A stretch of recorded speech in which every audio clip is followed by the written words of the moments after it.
Welcome to Poetry Changes Lives. Once again, on this day, I'm sitting in my garden reading a bit of poetry.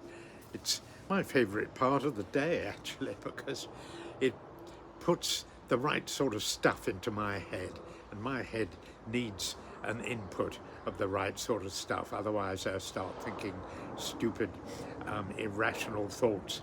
A bit of poetry puts me in the right mood. Poetry, I find, has that amazing power to change the way I feel.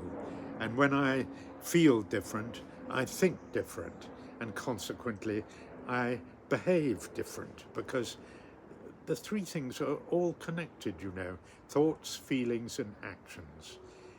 Your actions are very much governed by how you feel about a situation and what you think about it.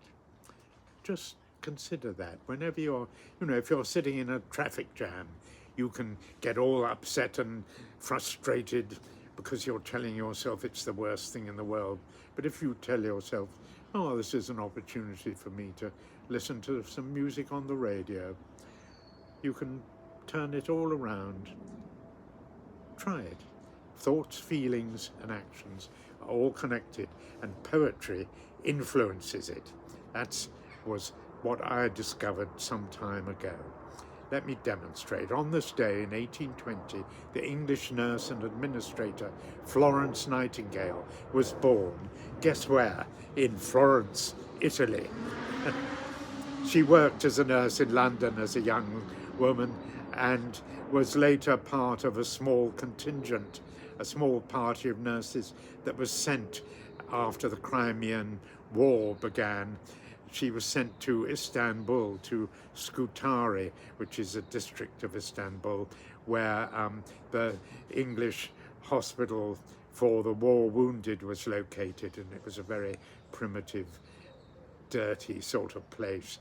And just by imposing basic standards of sanitation and nutrition, Florence Nightingale turned it all around. The mortality rate dropped.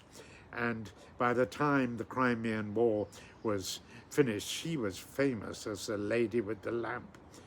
And rightly so. She was a remarkable leader and administrator and became a very much loved figure. She continued her work. She saw it as a vocation to improve, really, health standards in the whole country, if not the world. And she put it in before everything else. She never married. She had several suitors. The most ardent was a man named Richard Monckton Milnes Houghton, who was also a poet, and I think not a bad poet. He's not sort of terribly emotional, but I'm going to read one of his poems, which was probably related to his relationship with Florence, even though it was doomed to disappointment. They did regard each other very highly, and sadly she put her vocation first. I mean, sadly for both of them in terms of finding love, though of course she was a great benefit to many, many people. Here is his poem, Shadows, which is sad and regretful, but it's a good poem, I think. Here we are. They seemed to those who saw them meet the casual friends of every day. Her smile was undisturbed and sweet. His courtesy was free and gay. But yet, if one the other's name in some unguarded moment heard, the heart who thought so calm and tame would struggle like a captured bird. And letters of mere formal phrase were blistered with repeated tears, and this was not the work of days, but had gone on for years and years. Alas, that love was not too strong for maiden shame and manly pride. Alas, that they delayed so long the goal of mutual bliss beside. Well, that's Richard Monckton Milnes Houghton's poem of quiet regret, really. Quite a sort of courtly approach. It doesn't have the passion of Byron or that kind of thing, but